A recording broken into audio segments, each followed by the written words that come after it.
Na formação de um só não fica bom, não. O Vinícius pediu para.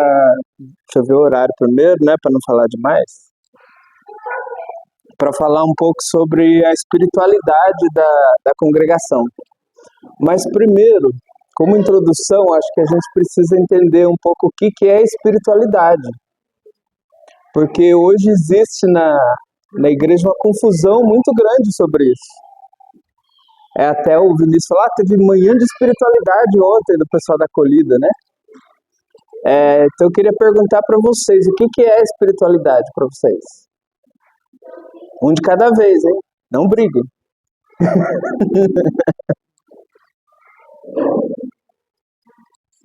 Eu vou dar uma resposta aqui para eu encerrar. Espiritualidade é algo que conduz a nossa personalidade espiritual, espiritual. O que vem na cabeça quando a gente fala espiritualidade? O que é a primeira coisa que você pensa? A vida de oração. É uma caminhada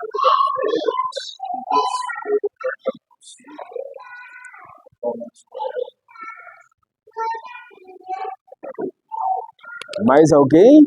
Ninguém? Responsabilidade da política. Então, seria a responsabilidade como se fosse um carisma daquela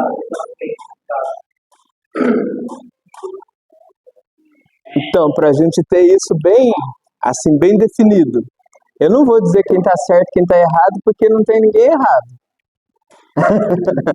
Tudo que vocês falaram faz parte da espiritualidade.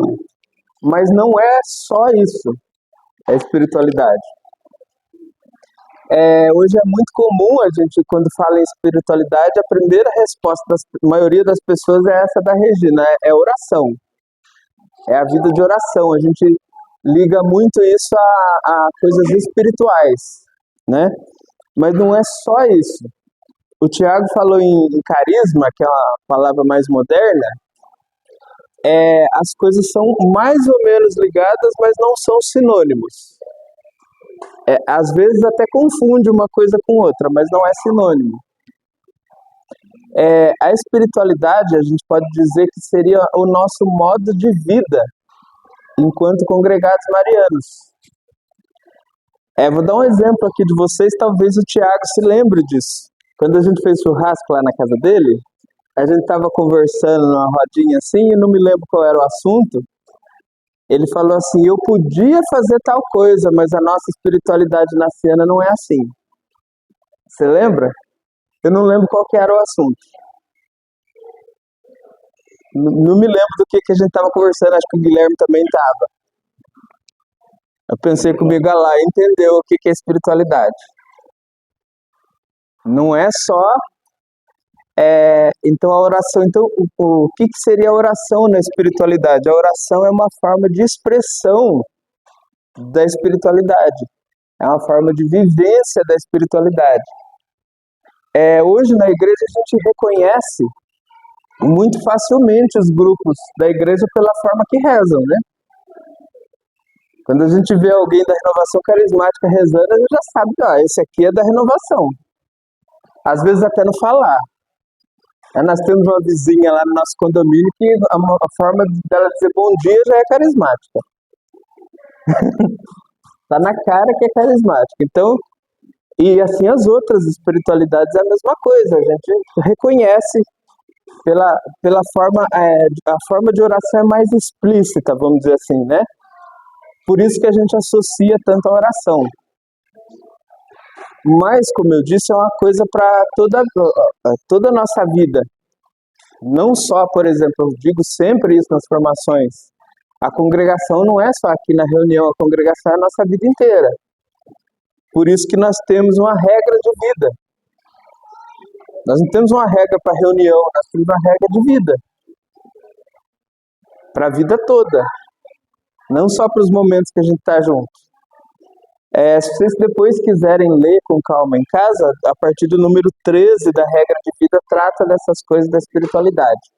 Tá? Não vou entrar nos detalhes da regra, porque tem muita coisa para ser lida e não cabe aqui a gente ficar lendo, senão o pessoal vai dormir. Mas, enfim, a espiritualidade, então, é a forma que a gente vive e que a gente expressa o nosso carisma. E uma coisa que é muito importante a gente entender, que existe muita confusão sobre isso,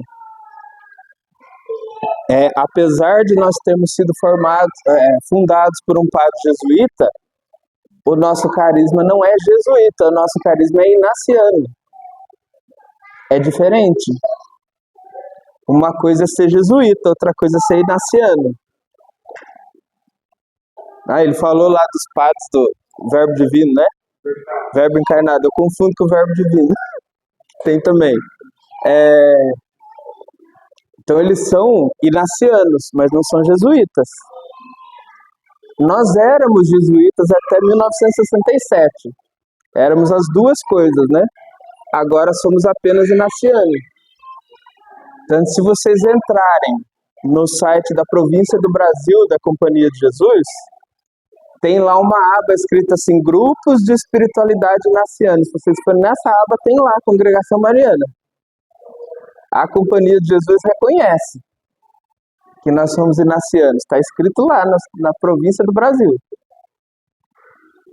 E qual que é a diferença?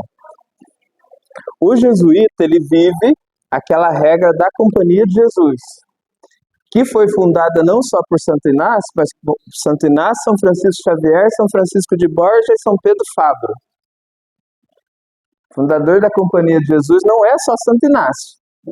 E esses 4 escreveram a regra da Companhia de Jesus, na qual a espiritualidade inaciana é uma parte, através dos exercícios espirituais. Mas não é o todo, porque o todo foi escrito pelos 4. Apesar disso, não sei se vocês conhecem essa história, mas os 4 não se reuniram para escrever, porque por causa do carisma missionário da companhia, cada um estava num lugar e um ia mandando carta para o outro, eles iam juntando e escrevendo. Eles nunca se reuniram para escrever a regra inteira. Porque cada um foi para o seu canto trabalhar e foram escrevendo e trabalhando ao mesmo tempo. As loucuras jesuítas. Eu falo que se Santo Inácio vivesse no nosso tempo, todo mundo ia achar que ele era doido. Porque o jeito a forma jesuíta de ser é muito diferente. Então, nós somos ligados diretamente a essa espiritualidade inaciana. Basicamente, os exercícios espirituais. Só os exercícios espirituais dariam um ano de formação. Porque é muito longo, tem muito conteúdo, muita coisa a ser ensinada, aprendida e vivida. Mas, se a gente olhar nosso manual, que a Regina mostrou ali, e comparar as nossas obrigações por dia, por semana, por mês, e olhar o livro dos exercícios espirituais, a gente vai ver que é a mesma coisa. O que Santo Inácio fala no retiro, o que a gente faz quando está fazendo o retiro, oração da manhã, meditação, oração do ofício, oração da noite, exame de consciência, tudo aquilo que tem lá na nossa rotina diária, está lá nos exercícios espirituais. Quando a gente começa a estudar a nossa regra, e tem um pouco de conhecimento dos exercícios, a gente começa a associar, isso aqui está no número tal dos exercícios, isso aqui existe, porque lá no exercício Santo Inácio fala isso. Então a gente começa a ligar as coisas. E isso é muito claro para a gente. Então, por isso, quando a gente fala de espiritualidade, não só nossa, mas de qualquer outro grupo, outro carisma na igreja, nós estamos falando não só da forma de oração, mas da forma de vida daquele grupo. Uma coisa bastante interessante, um congregado da minha congregação, lá no início da congregação, 15 anos atrás, falou para mim assim, tem uma coisa que eu gostei muito de ser congregado. e disse assim, antes eu ia visitar uma igreja, entrava, ajoelhava na Capela do Santíssimo, me passava um monte de coisa na cabeça e eu não conseguia rezar. Ele falou, agora não, agora eu sou congregado, eu vou, entro na igreja, ajoelho na Capela do Santíssimo, eu sei o que eu tenho que rezar, a forma que eu tenho que rezar, do jeito que eu tenho que entrar e do jeito que eu tenho que sair. Agora eu não me sinto perdido. Então isso que é essa expressão da espiritualidade. É a gente reconhecer, como Tiago, ó, isso aqui é bom, mas não é para mim. Minha espiritualidade não é essa. Ah, estou aqui na missa, como é que eu vou participar da missa? Está lá no manual.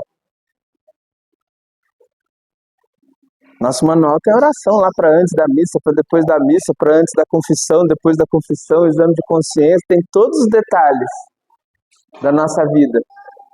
Porque é assim mesmo, cada detalhe. Aliás, Santo Inácio era muito detalhista, então tem detalhe para tudo. Tem oração para tudo. Tem forma de fazer todas as coisas. Tem forma de fazer reunião, forma de fazer formação, forma de fazer retiro, de recolhimento, né? O Vinícius foi lá no recolhimento do Padre Renato, ficou surpreso que nunca tinha visto. É a nossa forma de fazer recolhimento. Se for um recolhimento de outro grupo diferente, é outro jeito. E provavelmente eu tinha gostado. Então é a forma que chegou a reconhecer, peraí, isso aqui é meu, estou em casa. É por aqui. Então a gente começa a reconhecer essas coisas e a viver essas coisas, e o pessoal que está fazendo discernimento consegue ver, isso aqui é para mim, isso aqui não é para mim. Porque tem muito isso, é por isso que a igreja tem muitos carismas, muitas espiritualidades, porque nem todo mundo vai se identificar com a mesma coisa. Uma explicação mais profunda que se faz sobre isso é a seguinte: Deus é infinito. O catecismo fala que nós não podemos conhecer Deus por inteiro nesse mundo, porque a sua glória é tão grande que nós morreríamos. Então o que acontece? Ele se revela aos poucos em cada pessoa e em cada carisma. Cada um, para cada um Deus se revela de uma forma diferente. Para cada santo, para cada fundador, para cada pessoa. Porque ele não pode se revelar nessa terra para todo mundo inteiro como ele é. Que a nossa humanidade não tem capacidade disso. E também Deus vai suscitando na igreja esses carismas conforme a necessidade.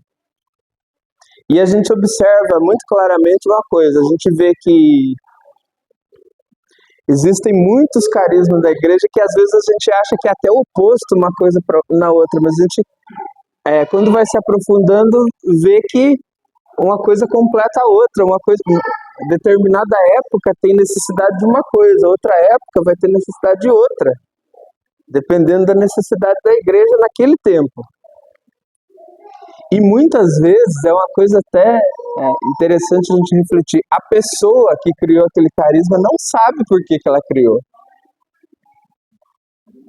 Vejam bem, se a gente falar do século XVI, Santo Inácio, nós temos aí 3 grandes santos espanhóis nessa época, que provavelmente se conheceram.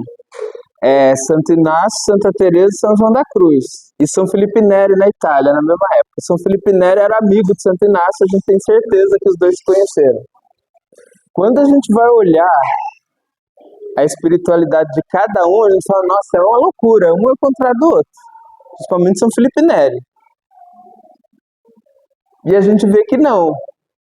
E quando a gente olha o contexto do século XVI, o que aconteceu de mais importante no século XVI? O Concílio de Trento e a Reforma Protestante. E a gente percebe que tanto a espiritualidade inaciana, quanto a espiritualidade carmelitana, quanto a espiritualidade de São Felipe Neri, elas, de uma certa forma, combatem a Reforma Protestante. Porém, se a gente lê os escritos desses santos, ninguém fala da Reforma Protestante.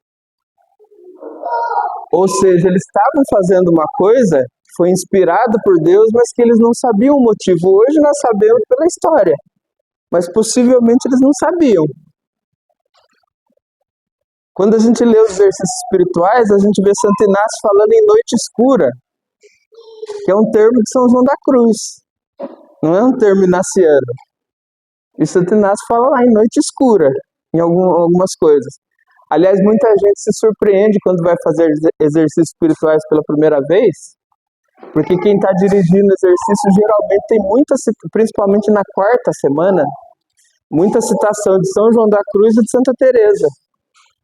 A pessoa fica assim, nossa, mas estamos virando carmelita agora? Mas por quê? Porque as coisas se encaixam, se completam. Então isso é normal na igreja, isso acontece na igreja. É esse sinal da unidade da igreja através do Espírito Santo, coisa que não acontece no mundo protestante, né? Quando um pastor tem uma opinião diferente do outro, ele sai e funda uma igreja nova, divide. Cria divisão. Agora, quando alguém é inspirado numa nova forma de vida, uma nova espiritualidade na igreja, ela não divide a igreja, ela continua dentro da igreja. Ela apenas caminha de uma forma que até então ninguém tinha feito. Mas a igreja reconhece aquilo como, depois de uma análise, claro, né? Às vezes tem uma correçãozinha aqui ou outra, mas valida aquilo lá. Isso aqui também faz parte da vida da igreja, isso aqui também é revelação de Deus, isso aqui também é uma forma possível de vida. E é isso que vai sustentando a igreja e ajudando ao longo do tempo essa caminhada. A gente que é um pouco mais antigo, né, Regina? Se a gente olhar os últimos anos, os últimos 40 anos da história da igreja, a gente vê que tem certos grupos que se destacaram e depois sumiu. A gente não ouve mais falar. Né? Tem as modas, né? Os anos 90 era a renovação carismática, né? Enchia os estádios, aquelas loucuras. Depois sumiu. Ficou mais restrito. Depois veio a questão da consagração, São Luís de Montfort, ficou forte, agora está um pouco menos. Então, vai surgindo coisas na igreja. E outras vão diminuindo. Por quê? Porque a necessidade daquele momento é aquilo lá. A gente percebe, por exemplo, nós da congregação. Nós vivemos uma época gloriosa que a gente chama de onda azul no Brasil, lá dos anos 30 até o comecinho dos anos 60, que a congregação, podemos dizer claramente, mandava no Brasil. Literalmente. Que tinha congregado no governo. Tinha deputado, senador, tudo na congregação mariana, juiz, desembargador, tinha de tudo. A elite do Brasil era congregado mariano, fora os milhares de congregados que existiam nessa época. É até engraçado, a gente vai olhar os presidentes da confederação dessa época, a gente olha lá os atos e tá lá, desembargador fulano, doutor tal. É tudo assim, tudo muito em título, a gente não acha ninguém igual nós, assim, que não é nada. Depois é que ficou, depois veio a gente. Então é uma coisa toda. Depois, né, começou esse período, diminuir, e agora a gente vê que está aumentando de novo. Começa um ressurgimento.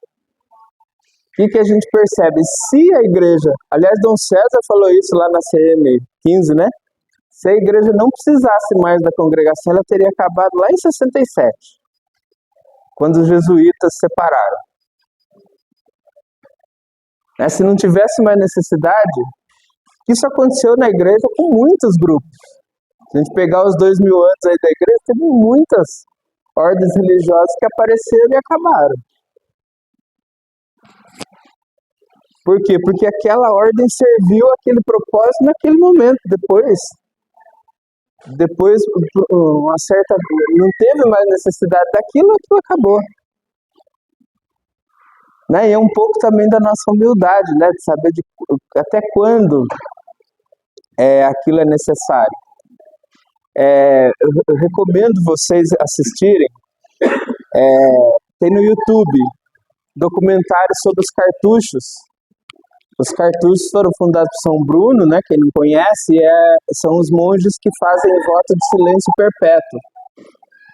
Eles não falam em momento algum, a não ser nos momentos de oração, e eles só podem conversar entre eles 2 vezes por ano, no Natal e na Páscoa.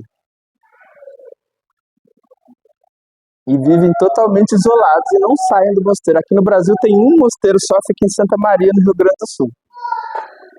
Voto de silêncio perpétuo. Foi feito um documentário sobre eles, para vocês terem uma ideia. O cineasta que fez o documentário mandou uma carta pedindo autorização para fazer o documentário. A carta foi respondida 20 anos depois. Ele tinha até desistido, eu acho que ele fez só para não perder a oportunidade.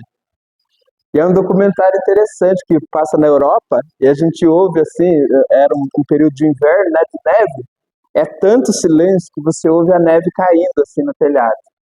O barulho da neve caindo no telhado.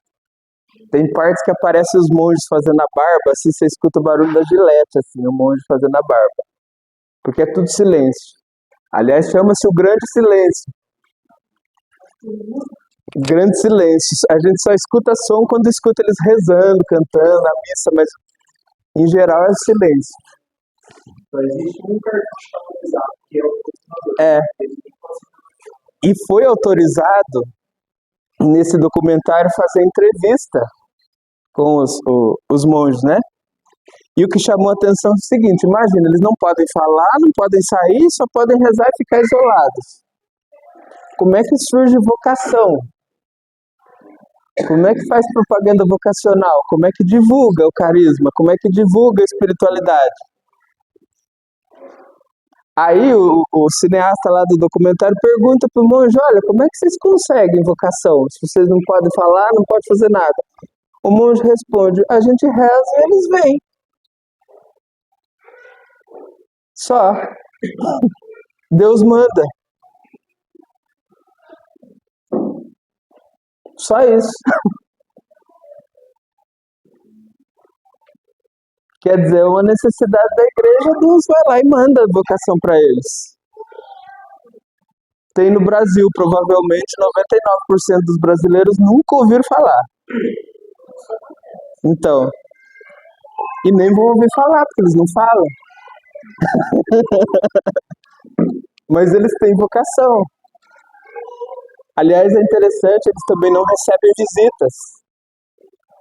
Se vocês forem na cartucha que chama lá de Santa Maria, na porta vem escrito assim, ó, não nos visite, estamos rezando por você.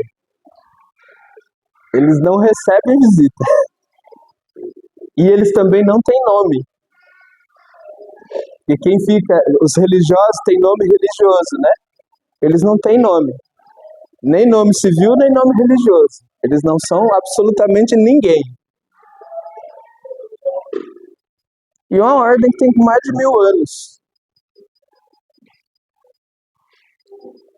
Como é que a gente explica isso? É só Deus e a necessidade da igreja, não tem outra explicação. A Companhia de Jesus foi suprimida em 1746 pelo Papa. Podia ter acabado lá, mas voltou no século XIX. E sabe como é que foi conservado o carisma jesuíta? Na Rússia. Porque a rainha Catarina da Rússia tinha um privilégio sobre o Papa.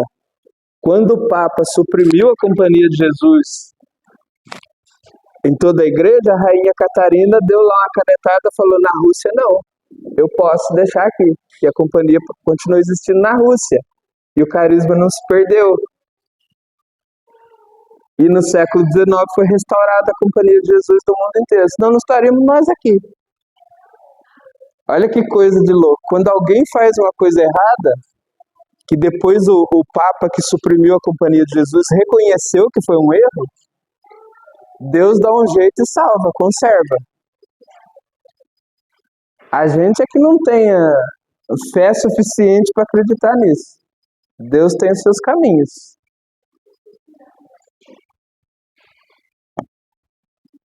Então, isso tudo a gente precisa valorizar muito a nossa espiritualidade e viver mesmo, porque é para isso que nós estamos aqui. Se ele nos chamou para estar aqui, é porque ele precisa de nós inacianos. Se ele precisasse de nós carmelitas, ele tinha feito a gente carmelita. Se ele precisasse da gente beneditino, nós seríamos monges beneditinos. Mas ele precisou de nós inacianos, é por isso que nós estamos aqui. Tem uma carmelita protestando ali, ó. Olha lá. Então, a gente precisa ter essa consciência e não se desviar desse caminho. Porque a gente tem muito essa tentação da modinha, né? Agora isso aqui tá na moda, vamos fazer isso aqui para atrair as pessoas. Mas aí a gente vai desviando, quando vê, aqui na nossa federação não acontece, né, Regina? Mas a gente chega em algumas congregações aí que a gente fala, cadê a congregação? Cadê isso aqui, a congregação? Uma vez, quando eu era coordenador estadual, me convidaram para uma missa de fundação de uma congregação. A gente foi na missa e tal, participou, teve lá uma consagração de congregados e depois teve um café depois da missa. Eu entendi que era a missa de fundação, mas eu não vi o ritual de fundação da congregação. Aí eu fui perguntar para o presidente da federação, olha, quando tiver a fundação da congregação, você me avisa que eu venho de novo. Ele falou assim, mas já teve. Eu falei para ele, quando? Na missa aí, você não viu? Não. Vermelha? Não dava para ver, não dava para perceber que tinha sido fundada a congregação ali. Olha que coisa triste. Fugiu totalmente da identidade, perdeu tudo. Cadê? Tem umas consagrações que a gente vê por aí e fala assim, será que valeu? A gente fica nessa dúvida, será que valeu essa consagração?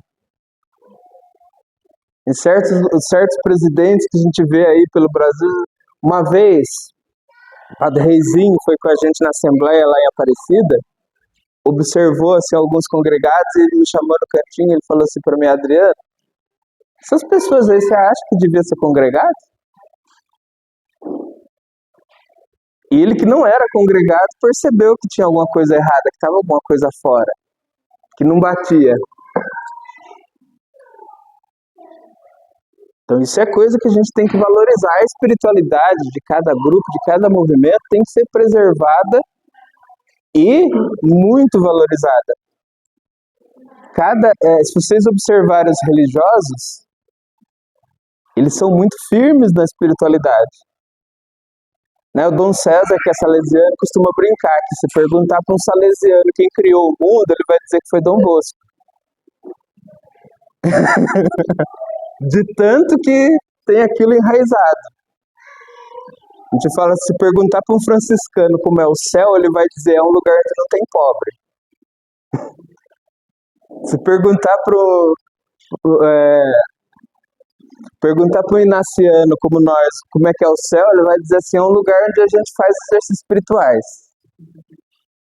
Então, perguntar para um carmelita, ele vai dizer, é um lugar onde a gente vive na presença de Deus. E assim por diante, é o carisma da pessoa. Acho que é Santa Teresinha, né, que falava o céu é o Carmelo, alguma coisa assim. Não lembro se é ela ou se é Santa Teresa, ela escreve isso. Então, é o carisma ali na pessoa, a espiritualidade. Quando a gente acabou de comungar, tá rezando a alma de Cristo, santificai-me, corpo de Cristo, salvar-me e tal. Oração composta por Santo Inácio de Loyola. Aí a gente chega, peraí, não sei o que rezar? Como não? Abre lá seu manual, olha quanta oração tem lá. Tem lá, oração de Santo Inácio de Loyola. Ele escreveu para isso, por isso que a gente reza depois da comunhão. É nos detalhes, eu não me lembro aonde, uma congregação aí que a gente foi, uma congregação religiosa, não congregação mariana. No Natal é que tinha o presépio montado embaixo do altar. E eu lembro de perguntar por que o presépio estava ali embaixo do altar, a pessoa respondeu, é porque o fundador nosso gostava assim. Então é o detalhe, do meu fundador gostava assim, a gente monta assim.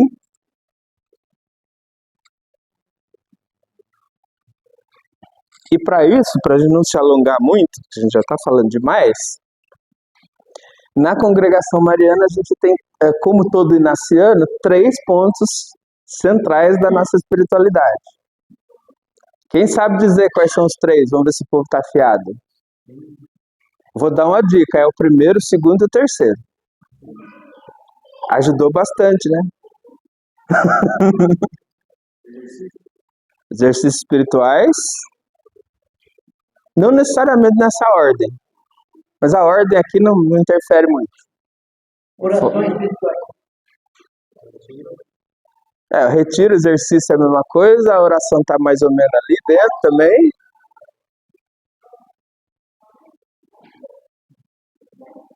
Consagração. Devoção a Nossa Senhora.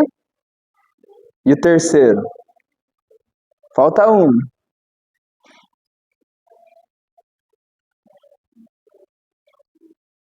Ninguém nem arrisca, olha o medo do povo. Depois o Vinícius vai usar isso contra vocês, né? Tá aí a filmagem.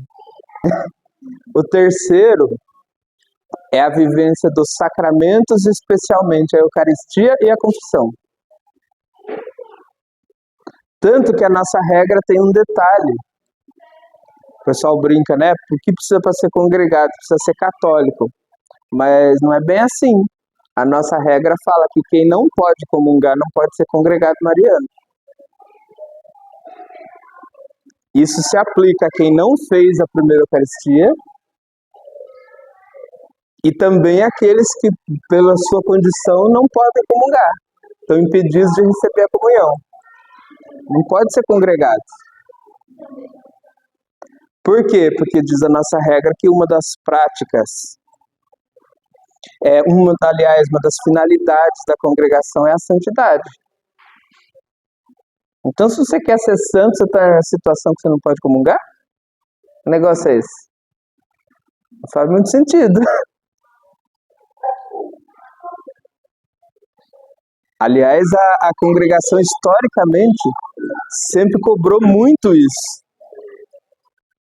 A confissão e a comunhão sempre foi muito cobrada. A nossa regra antiga, de 1948 para trás, falava que o congregado tinha que confessar toda semana. Depois passou-se a, acho que 15 dias. A atual fala em 1 mês, mas ela deixa meio que aberto a cargo do diretor espiritual. Mas a congregação sempre levou isso muito a sério, tão a sério, que antigamente, quando ia fazer a chamada da congregação, o congregado respondia Salve Maria, confissão e comunhão. Para lembrar que naquela semana, para o secretário anotar, naquela semana ele estava presente na reunião, se confessou e comungou. Fazia parte da vida. O pessoal lá de Santana, da CM2, me contou que na época do Monsenhor Luiz, que é o fundador lá da congregação, aliás, não, é o fundador da nossa federação. A congregação é mais antiga que o Monsenhor Luiz. Falava que o Monsenhor Luiz ia na reunião com um caderninho e anotando. Quem dissesse que não se confessou, ele fazia uma lista no final da reunião e falava assim, pro confessionário todo mundo. Vai lá confessar. Era assim. A congregação volta do antiga seita, uma seita, antiga seita, eles tinham 4. Eu acho que era o costume deles começar você se confessava e eu lá por 3 vezes essa semana, você vai colocar lá por 3 vezes. Eu não lembro como é que chamava, mas eu vi esse quadro. Acho que os congregados, a gente tem 4. É o tesouro espiritual.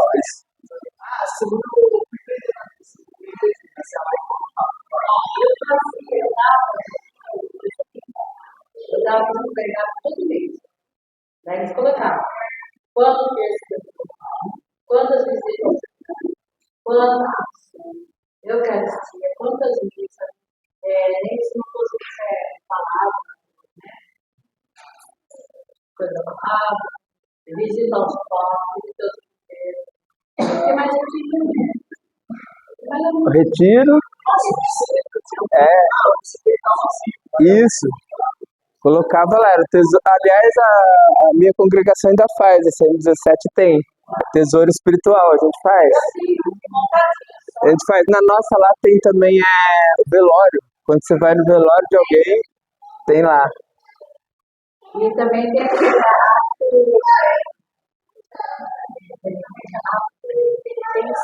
Esses dias de penitência, tudo isso era colocado no tesouro espiritual. Por quê? Porque o congregado tinha mesmo que prestar contas. Ó, eu fiz isso aqui, ó, eu tô vivendo certinho. E depois me devolvia. E entrava na ata? Eu juntava tudo, aí contava. Tanto, congregados, claro que ia todo nome. É sem nome. Segredo. Só atenção.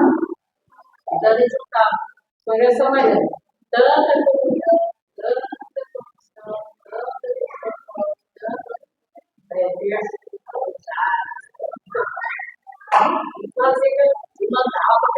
Sim, e aquilo tudo era oferecido nas intenções daquele mês da congregação. No final da reunião, o presidente fala, ó, esse mês as intenções são essas, além das intenções do Papa, que são aquelas que o Papa põe todo mês. Essa. Então, tudo que for desse tesouro é nessas intenções. E isso acontecia em todas as congregações, mandava para a federação e ia juntando aquilo. Ofício. Ia se anotando aquilo.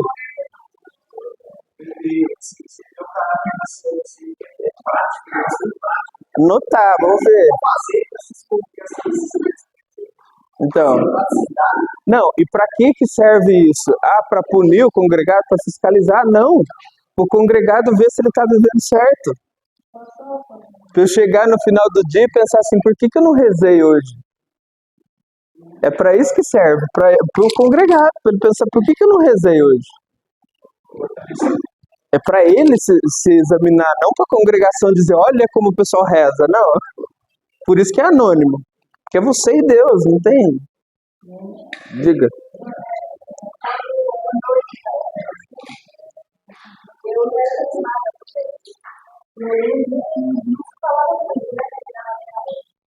Mas aí eu não queria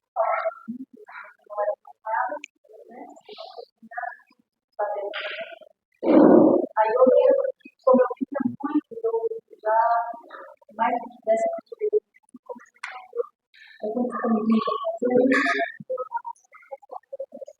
aí eu corri atrás, fiz a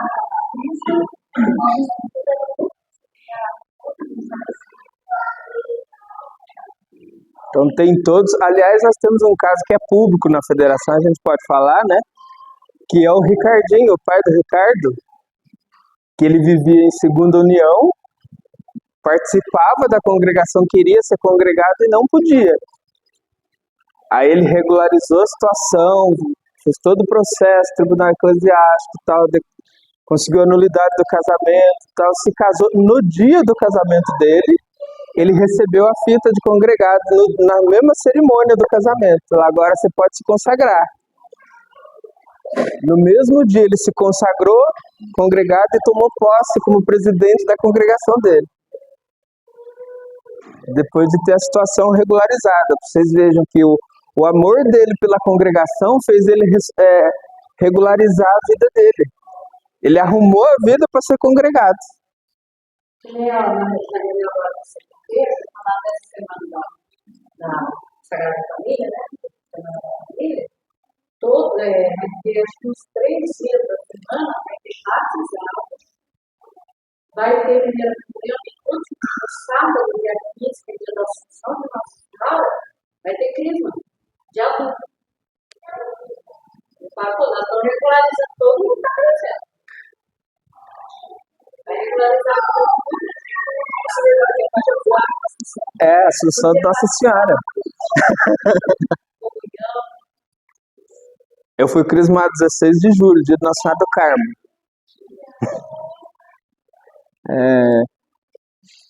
Então e outra coisa que infelizmente nós perdemos muito, que faz parte dessa questão eucarística, né? Vocês podem ver numa nota tem lá, né, a comunhão geral da congregação e tal. Também a questão eucarística mesmo, a própria adoração ao Santíssimo, a piedade eucarística, né? Antigamente as congregações tinham um costume, não sei se vocês já ouviram falar, que são as 40 horas de adoração. De vez em quando se fazia 40 horas de adoração, geralmente na primeira sexta-feira do mês. Porque aí começa na sexta-feira, 3 horas da tarde, e termina no domingo de manhã. Direto. Claro que não todos congregados juntos, né? Vai revezando. Mas por que 40 horas? Porque é o tempo que Jesus passou no sepulcro. Das 3 horas da tarde de sexta-feira até amanhã do domingo. Então, para lembrar da morte e da ressurreição. Né? Começa na cruz e termina na ressurreição. Se fazia muito isso, era uma devoção muito comum das congregações marianas.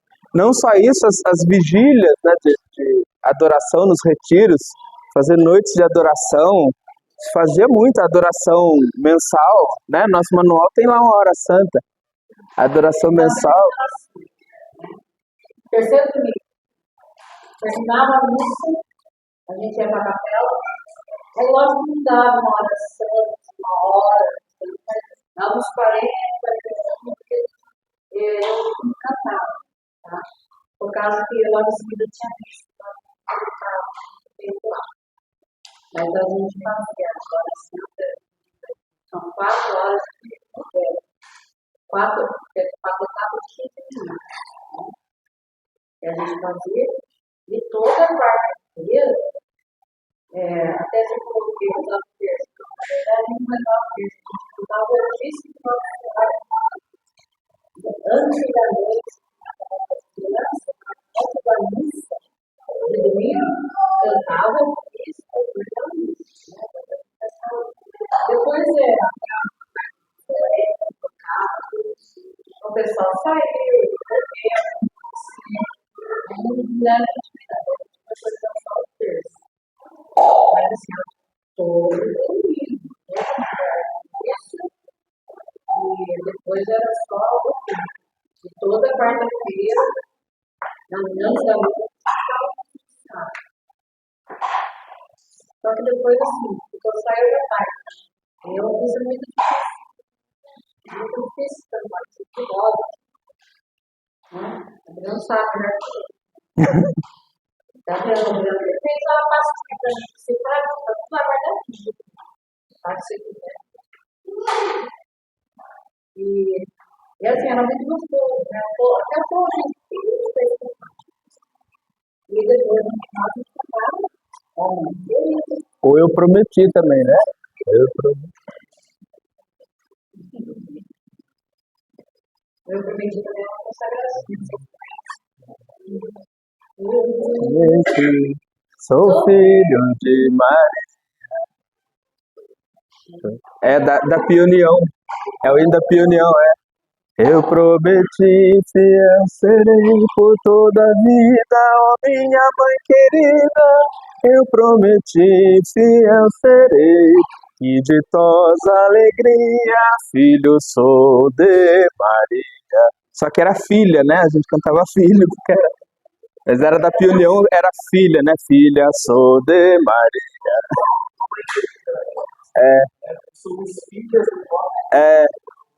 Porque era da Piunião.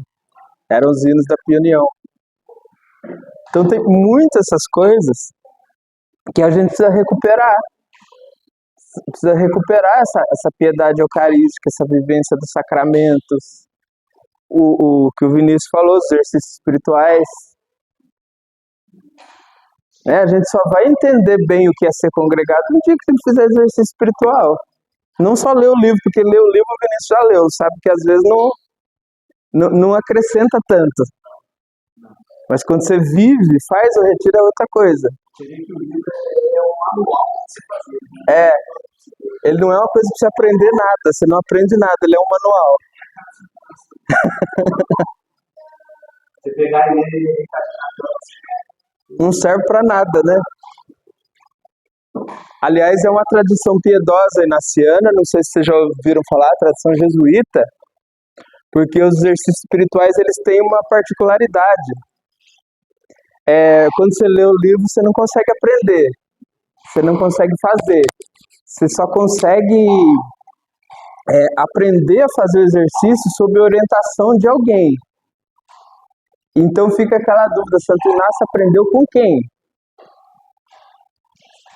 Porque ninguém consegue aprender sem ter um outro para ensinar, para conduzir, como é que ele fez sozinho? Então existe, não é comprovado, mas existe uma tradição jesuíta que teria sido Nossa Senhora que pregou os exercícios de Santo Inácio. Essa é a tradição jesuíta. Porque, baseado nessa lógica, porque não tem como aprender sem ter outra pessoa conduzindo. Você pode ler milhares de vezes o livro, você não aprende. Então, essa foi uma das travas que a Inquisição fez com ele. Aprendeu com quem? Com o tempo barrado. Porque não tem como aprender fazer isso sem aprender com alguém. Então daí vem essa tradição, por isso que a gente precisa fazer, é o único jeito de aprender, é fazendo. É o prático, né? É Santo Inácio sendo prático, aprender fazendo, não estudando, não ficar lendo muito, vai fazer. Aliás, para quem faz exercício, eu vou dizer para vocês uma decepção que vocês vão ter no retiro, vocês não vão aprender nada, porque o retiro não é para aprender, ele não é esse o objetivo. Uma das primeiras coisas que o diretor fala é assim, sinto muito, mas vocês não terão aqui um tratado de teologia. Vocês não vão aprender aqui coisa nenhuma, aqui é para arrumar a vida, não é para aprender nada. Vocês encontram também aí, tem um episódio que o Padre Paulo Ricardo fez sobre Santo Inácio de Loyola, ele chama o grande endireitador de vidas. Se referindo aos exercícios, é para arrumar a vida, não é para ensinar nada. É bem aquela coisa da igreja, salvar as almas. Então esse é o nosso objetivo e essas três coisas que a gente precisa viver. Se a gente pegar esses 3 pontos e fizer formação só sobre isso, uns 3 anos, um ano para cada coisa, já é uma coisa imensa. A gente já aprende tudo que é ser congregado em 3 pontos. E se a gente viver, melhor ainda. Bom, a hora está adiantada. Alguém quer fazer alguma pergunta? Quer dizer mais alguma coisa? Tirar dúvida sobre outra coisa?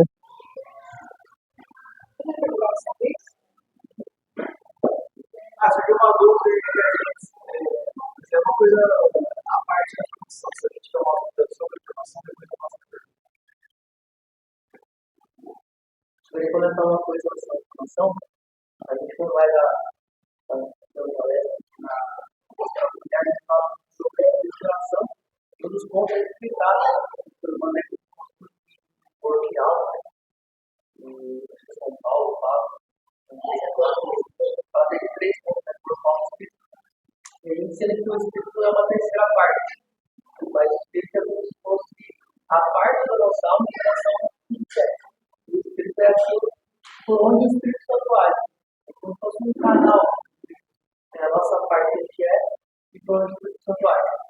Eu não entendia, esse ponto errado, que a espiritualidade é como se fosse o como que a gente busca essa verdade. Isso, é o caminho. É o caminho. Pode dizer assim, a santidade é o fim e a espiritualidade é o caminho. Existem muitos caminhos da igreja. O nosso é um deles. Porque a gente falar de busca da santidade, a gente percebe é muito difícil pela o mundo de hoje, toda a informação, as coisas não estão dentro do que a gente não sabe o que. Então a gente sabe a santidade é tudo. Como que a gente se enxerga as coisas que a gente acha? A comunicação ela está muito claro. E E é muito incentivo. Você seguiu, você seguiu da forma que você fez, né? Você vai acabar chegando da forma que se levar a sério. Então aí o Santos para provar que dá certo.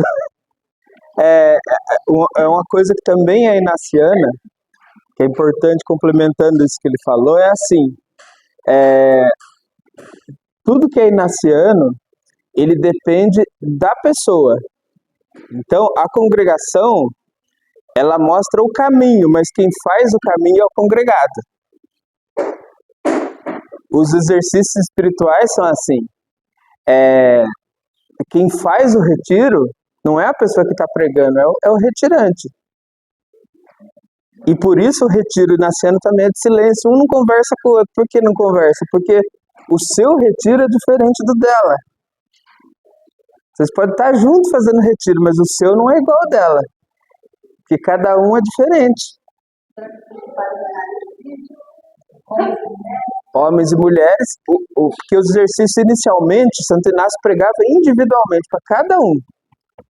São Francisco Xavier fez exercícios espirituais de Santo Inácio de Loyola pessoalmente, os dois só, um e outro. Existem, os jesuítas pregam exercícios assim até hoje lá em Itaí. Você pode fazer, custa caríssimo. Mas você fica um mês lá com eles, você e um padre. E o padre pregando e você fazendo exercício. Dia após dia, 30 dias. Que é assim, quem faz somos nós, não é a congregação. A congregação existe para dar instrução, por isso que o formador chama instrutor, porque ele dá instrução. Mas quem faz são os congregados, não é ele que faz. Diz que o presidente ele preside, mas ele não faz. Os congregados fazem. Tudo isso é inaciano. É você que faz. Entenderam? Isso é importante também a gente saber, porque a gente, principalmente nós brasileiros, a gente tem mania de botar a culpa, terceirizar a culpa, né? Ah, mas ninguém me ensinou, ninguém falou isso, não me disseram isso, não me disseram aquilo. Não, a congregação está aqui para isso, para dizer, ó, é assim, mas quem vai fazer é você. O caminho é aqui, ó, é igual o GPS, ó. Vira à esquerda, vira à direita e tal. Mas quem faz é você. Se virar no lugar errado, tem que voltar e começar de novo.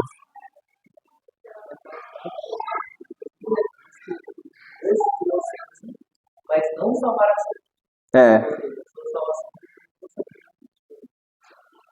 Só depende de você. É a liberdade, né?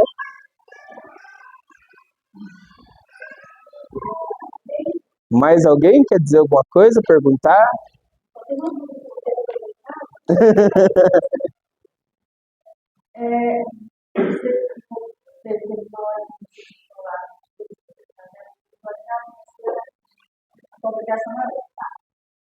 Quando eu entrei na comunicação, eu já entendi isso primeiro. Então, no canal você aprende tudo. Se você é você não pode ter falta de espiritualidade, no caso, eu quero formar uma pessoa que bate a espiritualidade.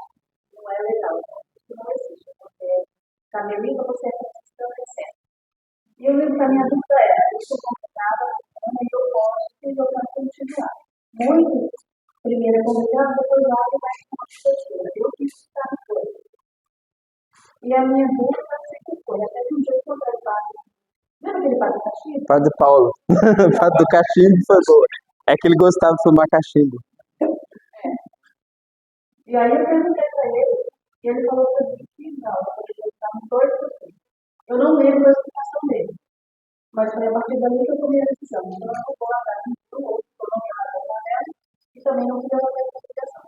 Aí eu fiquei. Mas o que eu entendi foi, não atinge espiritualidade, porque a multiplicação vai ser uma coisa, a ordem terceira é mais voltada para uma ordem religiosa. Só explica isso daí para mim agora, que não deixou. Ficou fazendo minhoca na cabeça. Sobre os carmelitas, é uma coisa muito particular com a gente. Primeiro, no geral, a espiritualidade inaciana tem outra característica que é não tirar o carisma de ninguém.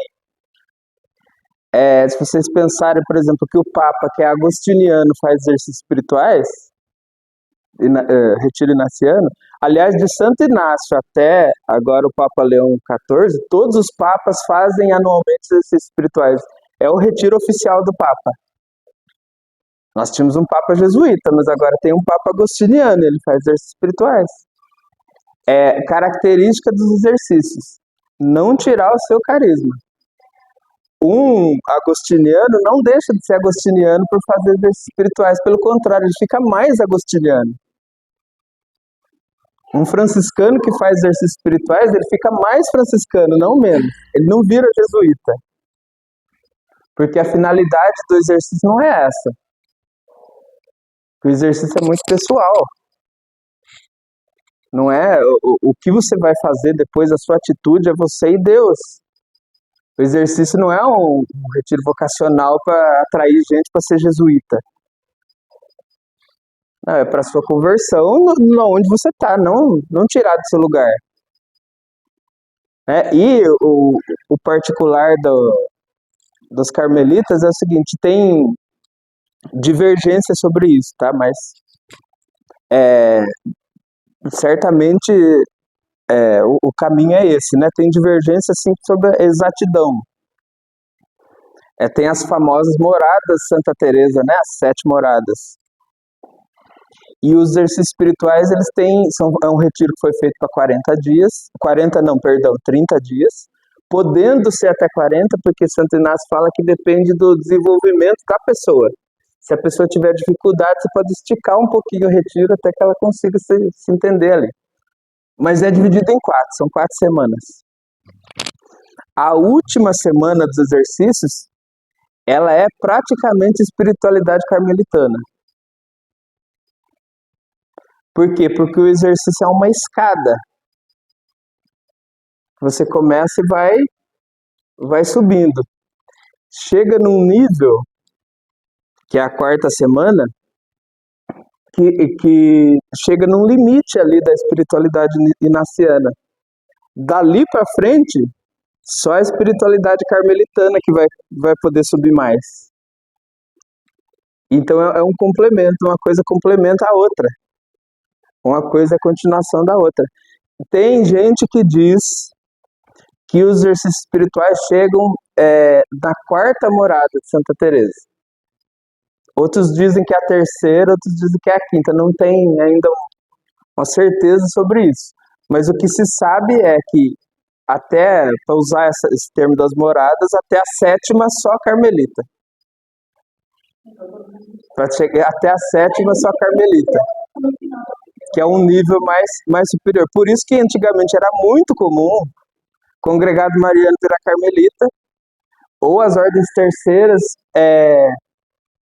dar preferência para os congregados para entrar nas ordens, porque a continuidade da espiritualidade, né, já está mais ou menos ali, lapidado, já não entra no começo, né, já entra mais no meio, já está mais adiantado. E por isso que os exercícios espirituais têm tanta citação de Santa Teresa e São João da Cruz. Por isso Santo Inácio fala em noite escura, usa esses termos que aparentemente são só carmelitas, porque é as duas coisas se encontrando. Tanto que no Brasil, depois de 1746, que é a supressão da Companhia de Jesus, né, não tinha mais jesuíta no Brasil, mas tinha congregação mariana, né? Aí como é que faz? Quem ajudava os congregados eram os freis carmelitas. Eles davam assistência às congregações, porque é a proximidade, é a espiritualidade próxima.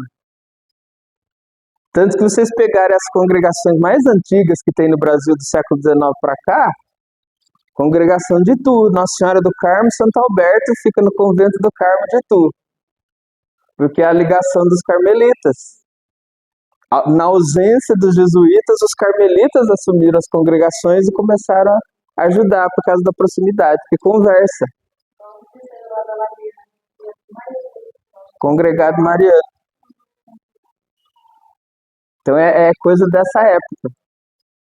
Olha que interessante aquilo que eu falava, olha como é que casa o carisma, como é que vai crescendo. E depois tem que pegar os outros também, os redentoristas, por exemplo, né? Santo Afonso era congregado mariano, a gente vê muita espiritualidade inaciana em Santo Afonso.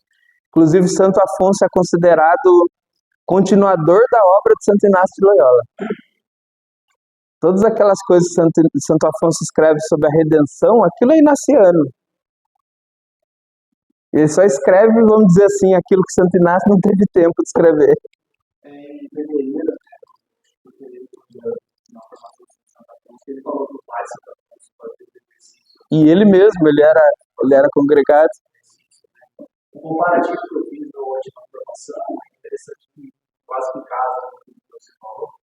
E mesmo a gente conversando, né, sobre a formação das cidades, foi que eu fiz um comparativo, usei uma analogia, né, da entrada da humanidade para a era medieval, e eu usei um moço dele, né, que escreveu as regras e fundou a ordem religiosa mágica, que apesar de existir os beneditinos, mas também tem os perseguidos, é um monte de ordem mágica que seguiu a regra dele.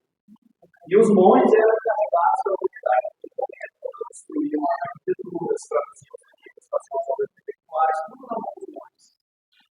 De igual modo, na entrada da comunidade para a era moderna sanitária, medieval para a era moderna, Deus levanta, segura pelo seu membro, Deus levanta Santo Inácio, que escreve a sua própria regra nessa mensagem, esse metamorfose chamado de exercício, não é regra, mas exercício, para que você exercite-se para fazer aquilo que os monges faziam na idade medieval, o homem passa na idade moderna, construa as arquiteturas, faça as obras intelectuais, carregue a humanidade culturalmente, intelectualmente, espiritualmente. Então, os exercícios espirituais são um reflexo do que como o homem deve viver, são a necessidade do nosso tempo de hoje. Né? É muito difícil, vai ser muito difícil você encaixar um santaço de Santo Inácio de Loyola até os dias de hoje, que não tem contato com a espiritualidade anciana. Que não seja Jesus, que não seja congregado, que não tenha feito exercício. Vai ser muito difícil. A não ser os santaços, por exemplo, para Deus, que muita gente ainda diz que fez exercícios espirituais, a gente não sabe.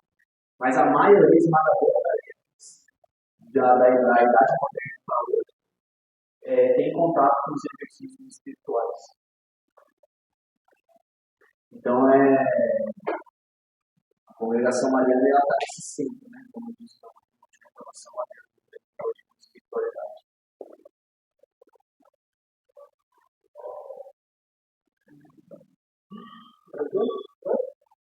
Mais uma dúvida? Você queria falar alguma coisa de São Luís, você falou? Surgiu uma dúvida do grupo nosso lá.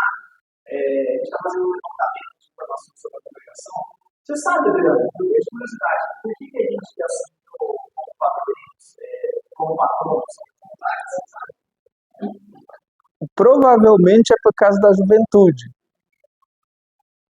Por ele ser patrono da juventude. Antigamente, você vê, a maioria das congregações antigas é São Luís Gonzaga patrono. Porque a congregação antigamente tinha muito essa coisa da juventude. Da juventude e a questão de São Luís, né, da castidade, da pureza. Então tudo isso era muito... E por ser um santo jesuíta, primeiro santo congregado mariano, então ele era muito atual na época, né? São Luís Gonzaga, não só São Luís, Santo Stanislau, São João Berckmann, que não são tão conhecidos. Nesse início do século, no finalzinho, você vai ter muitos esses santos. Foi quando o Monstro falou que Santo Luís como patrono. Vai ter muito essa questão da pureza, o mesmo caso acontece com a Pionião, né? Tem muito a questão da pureza, da castidade, tá? Tem muito isso no início do século, por isso São Luís Gonzaga. Tem bastante. Se você pegar as primeiras, a primária, São Pedro e São Paulo, né? Que é a afirmação da igreja, o primado de Pedro, as outras coisas. Também, depois do século XIX, começa a Imaculada Conceição. Se você pegar muitas congregações antigas, a padroeira é a Imaculada Conceição, por causa do dogma da Imaculada Conceição. Que nem Paraibuna, né? Imaculada Conceição, Santo Antônio. Tem a paróquia Santo Antônio, não é Imaculada como aqui, mas é Imaculada Conceição, porque é a questão dos tempos, né, atuais, né? a moda da época, né? Imaculada Conceição, próprio São Luís Gonzaga. Eu fiquei feliz que é um São Paulo, mas você imagina que tá É a tonsura. Isso é tonsura, não é careca, não. Não, eu me senti não, é tonsura. Para quem não sabe o que é tonsura, eu e muitos convidados. é, para quem não sabe o que é tonsura, é que antigamente todos os padres, quando entravam para o seminário, então fazia essa carequinha, que é só um pouquinho assim, é só um, ali tá exagerado, tá? Cortava um pouquinho do cabelo aqui em cima, ficava um pouquinho careca, para simbolizar o desapego da vaidade, porque o cabelo é muito a vaidade. Então tem muitas ordens religiosas antigas que têm regras sobre isso.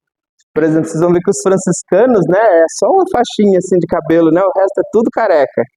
Você pegar os beneditinos, não, é só uma carequinha em cima. Para o beneditino, na regra de São Bento, se ele fizer igual o franciscano, assim, aquela faixinha, é sinal de preguiça. É porque ele aproveitou a tonsura para não precisar cuidar do cabelo. Entendeu? O beneditino não faz tonsura grande, é só pequenininho. Entendeu? Agora, a maioria das pessoas é só a carequinha aqui, só para lembrar da vaidade. Tem um ritual para isso, tem toda uma cerimônia para fazer isso. Então é tonsura, não é careca, não. Então, acho que é só isso.